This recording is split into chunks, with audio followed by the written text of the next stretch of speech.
오늘 우리가 함께 볼 말씀은 다시 사도행전입니다. 사도행전 17번째 이야기 5장 33절에서 42절까지의 말씀입니다.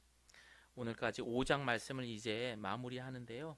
우리 한 절 한 절 같이 합독하도록 하겠습니다. 그들이 듣고 크게 노하여 사도들을 없이 하고자 할세 바리새인 가말리엘은 율법 교사로 모든 백성에게 존경을 받는 자라. 공회 중에 일어나 명하여 사도들을 잠깐 밖에 나가게 하고 말하되 이스라엘 사람들아 너희가 이 사람들에게 대하여 어떻게 하려는지 조심하라. 이전에 드다가 일어나 스스로 선전하며 사람이 약 400명이나 따르더니 그가 죽임을 당하며 따르던 모든 사람들이 흩어져 없어졌고 그 후 호적할 때에 갈릴리의 유다가 일어나 백성을 꾀어 따르게 하다가 그도 망한즉 따르던 모든 사람들이 흩어졌느니라. 이제 내가 너희에게 말하노니 이 사람들을 상관하지 말고 버려두라. 이 사상과 이 소행이 사람으로부터 났으면 무너질 것이요 만일 하나님께로부터 났으면 너희가 그들을 무너뜨릴 수 없겠고 도리어 하나님을 대적하는 자가 될까 하노라 하니 그들이 옳게 여겨 사도들을 불러들여 책짓질하며 예수의 이름으로 말하는 것을 금하고 놓으니 사도들은 그 이름을 위하여 능욕받는 일에 합당한 자로 여기심을 기뻐하면서 공회 앞을 떠나니라. 그들이 날마다 성전에 있든지 집에 있든지 예수는 그리스도라고 가르치기와 전도하기를 그치지 아니하니라. 아멘. 우리는 지난주에 특별한 이야기 두 번째로 해서 고난 가운데 내가 남겨진 이유 이런 제목으로 해서 우리가 함께 말씀을 나누었습니다. 참 우리가 살아가는 이 세상이 힘듭니다. 그리고 억울할 때도 있습니다. 그럼에도 불구하고 우리가 지금 이곳에 남겨진 이유는 분명히 있다라고 지난주에 이야기를 했습니다.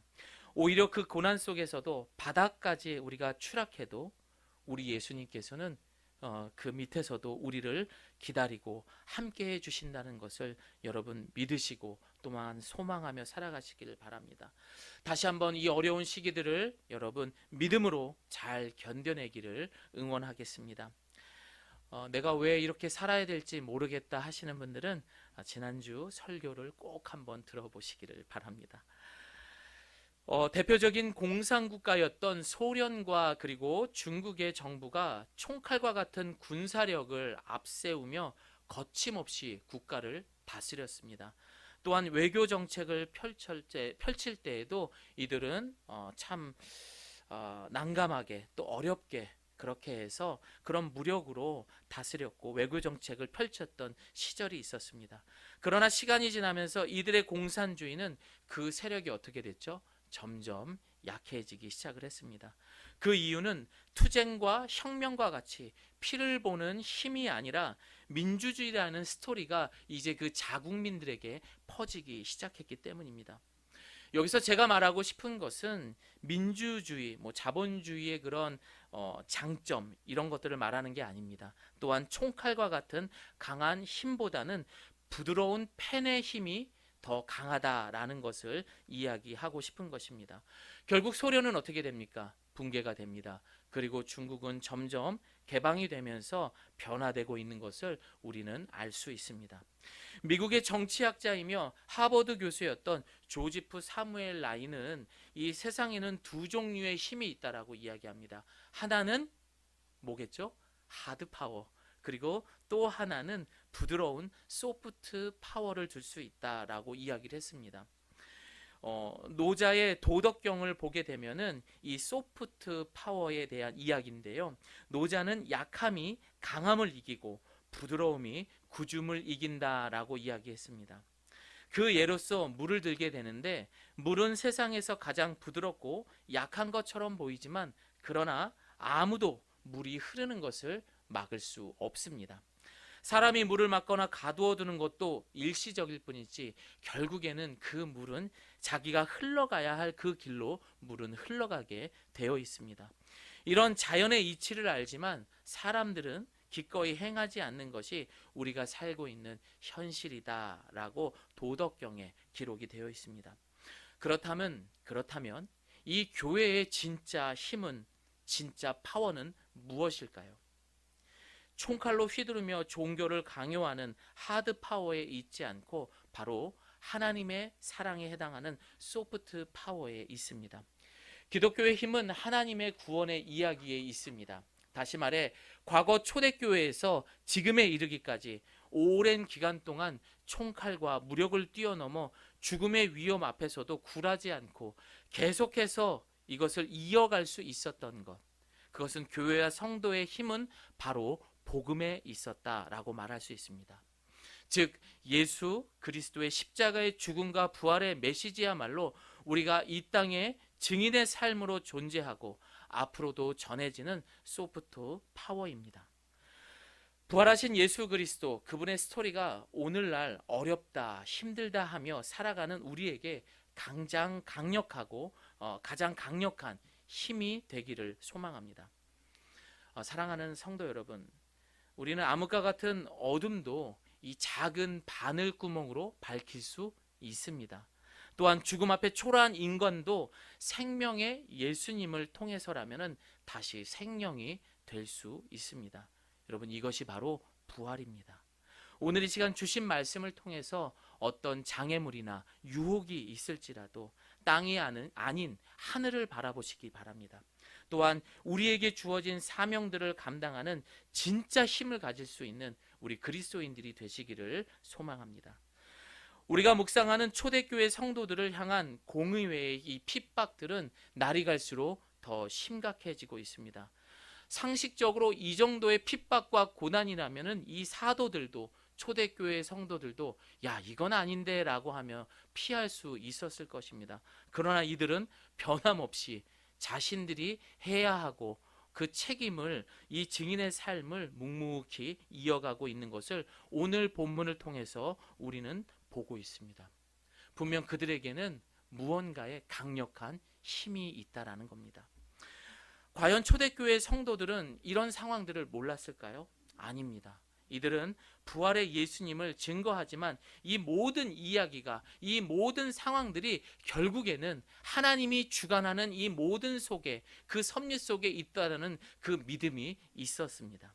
시편 11편 4절 말씀 우리 함께 읽어보겠습니다. 시작.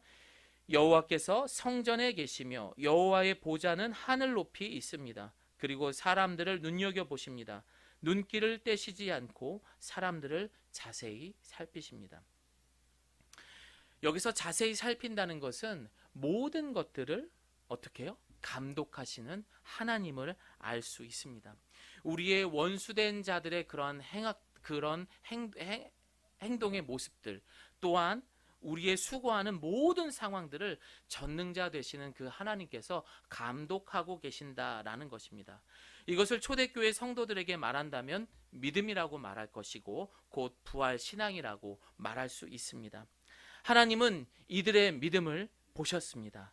여러분, 믿음이 무엇입니까? 히브리서 11장 6절 말씀 우리 함께 읽어봅니다. 믿음이 없이는 어느 누구도 하나님을 기쁘시게 할 수 없습니다.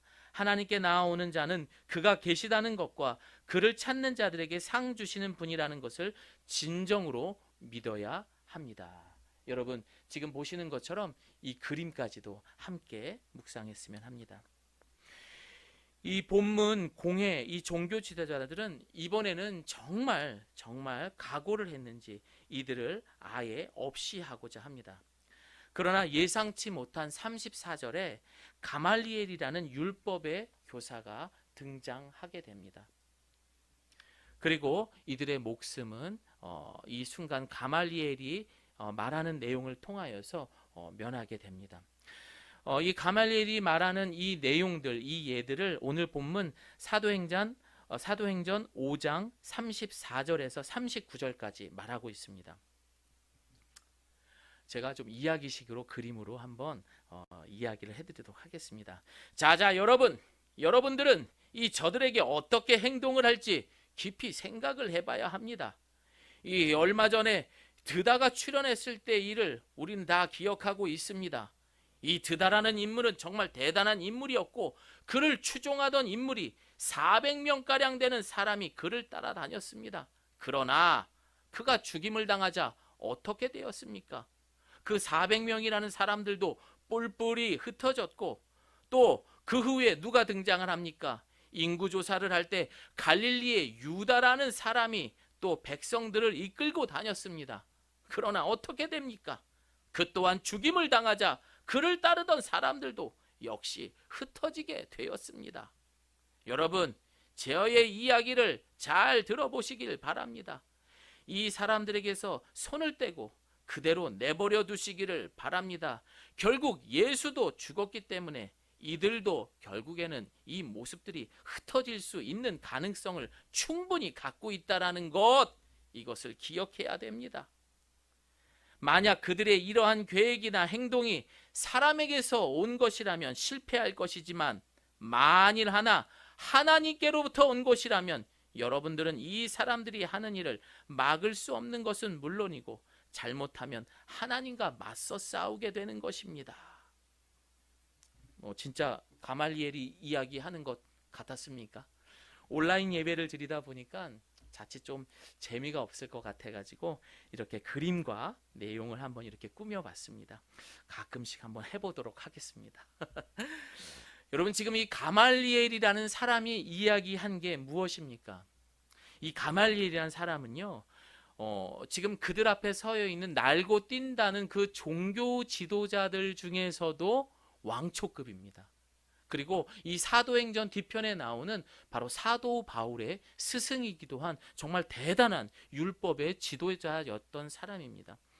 그래서 그들도 목격했던 드다니, 유다니 이런 사람들, 제2의 모세다. 그만큼 이 사람들은 영향력 있었던 사람들이다. 그러나 사람이 하는 일은 결국 이렇게 그들이 죽고 나면은 흩어질 수 없다라는 이야기를 이 가말리엘이라는 이 지도자는 이 율법학자들 그리고 종교 지도자들한테 이야기를 했던 것입니다.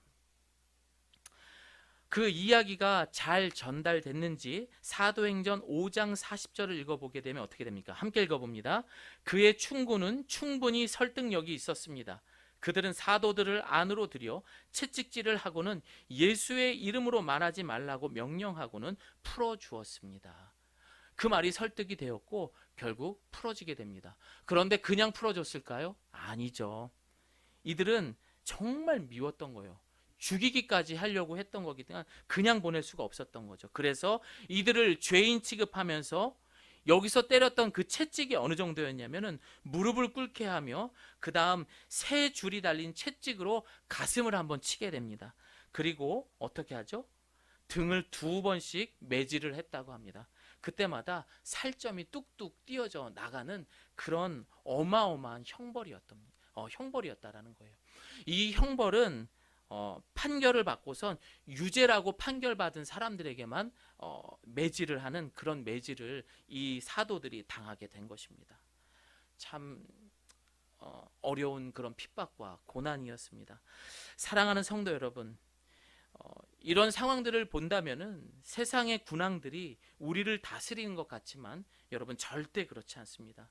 지난주 설교의 말씀처럼 하나님께서 힘이 없어서 그들을 그곳에 세워둔 것이 아니라 이들을 선택하셨기 때문에 그들을 그 가운데 고난 가운데 보내신 것입니다. 우리는 감히 하나님의 섭리를 알지 못합니다. 이런 매질과 고난이 있어도 하나님의 영이 함께하는 사도들의 앞길은 누구도 막을 수 없는 것입니다. 전도서 8장 17절은 우리에게 말합니다. 함께 읽어봅니다. 또 내가 하나님의 모든 행사를 살펴보니 해 아래에서 행해지는 일을 사람이 능히 알아낼 수 없도다. 사람이 아무리 애써 알아보려고 할지라도 능히 알지 못하나니 비록 지혜자가 아노라 할지라도 능히 알아내지 못하리로다. 여러분, 우리는 절대 하나님의 그 뜻과 그 섭리를, 그가 행하는 모든 것들을 알 수 없는 거예요. 누구도 다 그 사도들은 죽을 거라고 생각했지만 가말리엘이라는 사람을 통하여서 살아나게 된 것입니다. 저를 한번 따라해 보겠습니다. 힘들수록 하늘을 바라보자. 그리고 또 한번 따라합니다. 기도보다 앞서지 말자. 우리 인간의 생각으로는 하나님의 뜻을 절대 알 수 없습니다. 그래서 여러분, 힘들다, 어렵다, 억울하다, 정말 주저앉고 싶다, 그렇게 할 때마다 여러분 쉽게 실망하지 마십시오. 분명히 그 가운데서도 우리 하나님은 일하고 계시는 줄을 믿습니다. 다시 한번 따라합니다. 힘들수록 하늘을 바라보자. 그리고 기도보다 앞서지 말자. 여러분, 이 말을 꼭 기억하시면서 우리 하나님만을 의지하고 바라볼 수 있는 예가교회 성도님들이 되시기를 바랍니다. 이들은 정말 쉽지 않은 증인의 삶을 살아간 것입니다. 그러나 이들이 흘렸던 피와 눈물 그리고 신앙은 결코 물러섬이 없었습니다. 늘 어두운 세상 속에 빛으로, 그리고 썩어져 가는 곳에는 소금으로, 예수님의 피값으로 세워진 교회는 과거에도 세워졌지만 지금도 계속해서 세워져 가고 앞으로 미래에도 계속 세워져 가게 될 것입니다.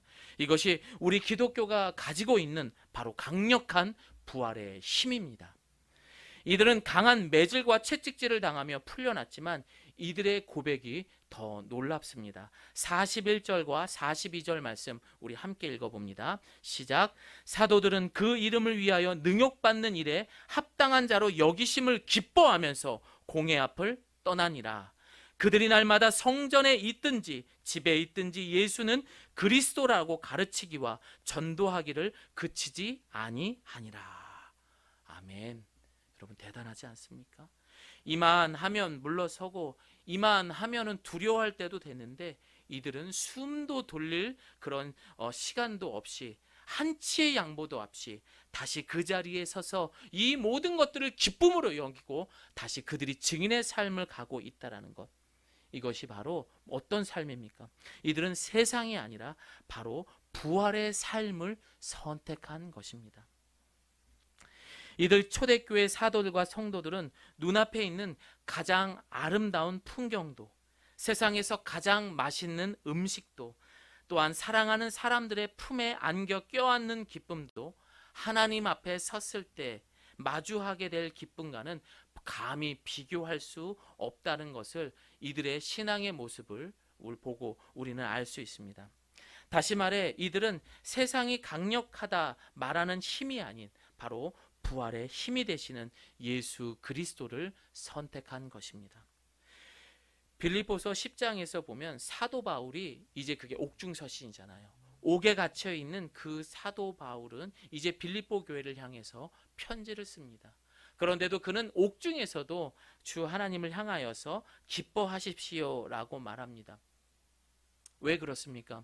그는 이렇게 이야기를 합니다. 너희들이 이 세상에서 부러워할 만한 모든 조건들을 나 바울이 다 가졌던 사람이었다. 너희들이 존경하고 존경의 대상이었던 바로 바리새인, 내가 바로 바리새인이었다. 나의 출신 성분도 부럽지 않을 만한 모든 조건들을 갖고, 학벌을 갖고 있었고, 조건들을 갖고 있었고, 재산을 갖고 있었던 내가 사도 바울이었다. 그러나 나는 이 모든 것들을 예수 그리스도 앞에 해로 여기며 배설물로 여긴다라고 그는 빌립보서 10장을 통하여서 우리에게 말하고 있습니다. 또한 할례를 받는 자들, 육에 속한 할례를 받는 자들을 조심하라, 이런 악한 자들을 조심하라라고 우리에게 말하고 있습니다.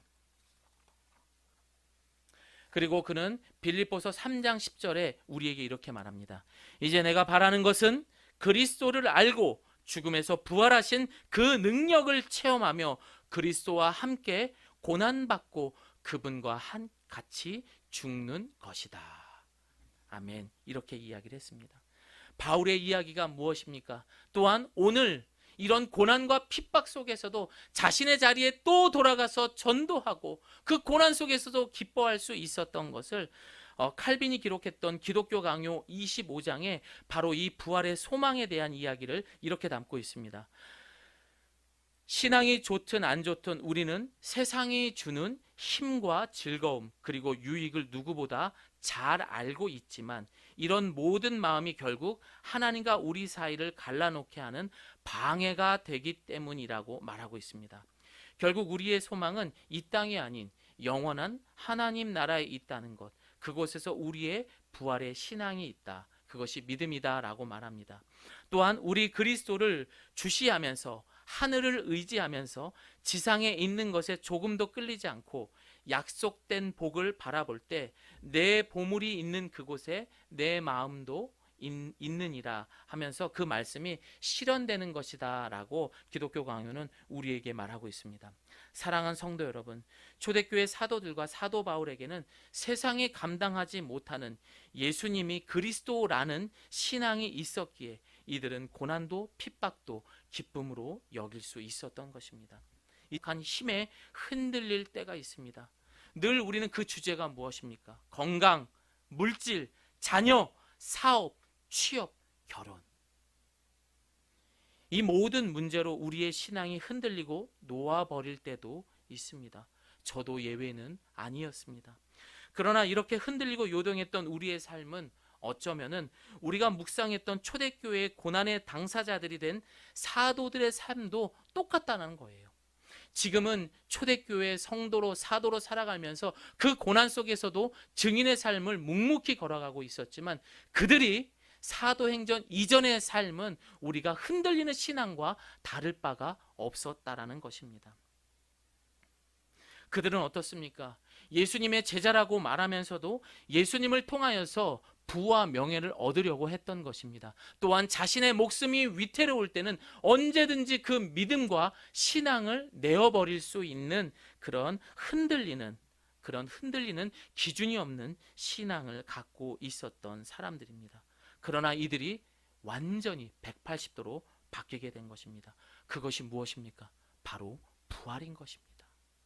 그럼 부활이 무엇입니까? 이 부활이라는 것은 단순하게 죽은 자가 다시 살아나는 것이 아니고 우리가 완전히 다른 피조물로 바뀌는 것입니다.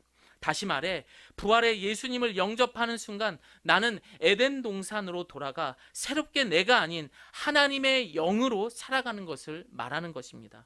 내가 원하고 바라던 모든 인생이 내가 아닌 우리 예수님이 내 보좌에 앉은 것을 말하는 것입니다. 그리고 이제 내 인생을 그동안 수고하고 무거운 그 짐졌던 그런 모든 삶들을 이제 나의 인생을 주님이 책임져 주시는 인생이 되는 것. 이것이 바로 부활의 힘인 것입니다. 즉 부활의 힘은 내가 아닌 하나님이 책임져 주시는 인생인 것입니다. 부활의 시작은 예수님이었고 그 예수님이 결국 우리의 그리스도 구원자임을 여러분 믿으시기를 바랍니다. 여러분 이것이 바로 부활의 힘이라는 거예요.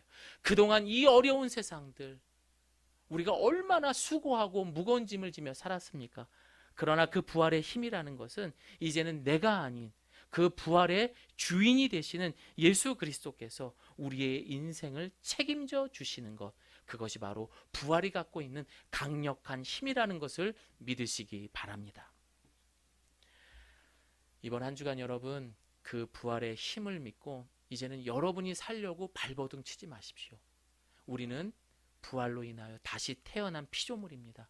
그리고 그 모든 것들을 하나님께 책임져 달라고 그렇게 맡기고 살아가는 우리 예가교회 성도님들 되시기를 예수님의 이름으로 축원드립니다. 아멘.